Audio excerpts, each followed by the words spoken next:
সুপ্রভাত সবাইকে। আর সকালবেলা ঠাকুরের পুজো দিয়েছি, সেটা ভিডিওটা দিয়েছি। আর ভগবানের আশীর্বাদ থাকলে সত্যি কিছু হয় না। মানে কি বলবো, আজকে একটা খুব বড় একটা দুর্ঘটনা ঘটে গেছে। দেখুন, মানে প্রেশার কুকারের অবস্থাটা দেখুন, দিয়ে উপরে সব বাষ্পটা উঠে গেছে। সিটিটা না, মানে বুট সিদ্ধ করতে দিয়েছিলাম আর আমি নিচে বসে সবজি কাটছি।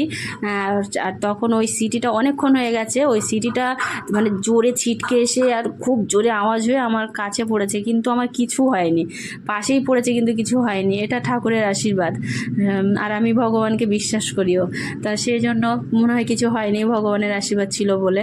তো যাই হোক, মানে সারা রান্নাঘর কি অবস্থা, তারপরে পুটুপো সব কি জোরে আওয়াজ হয়েছে। আর তারপর ঘুগনিটা লাস্ট মতো করে নিলাম, করে খেয়েটে একটু চিকেন এনেছিল, ম্যারিনেট করে রেখেছি। একটু বোনলেস চিকেন এনেছে পকোড়া খাওয়ার জন্য, সেটাও ম্যারিনেট করে রাখলাম। আর ছেলে মেয়েকে একটা ছুটির দিন একটু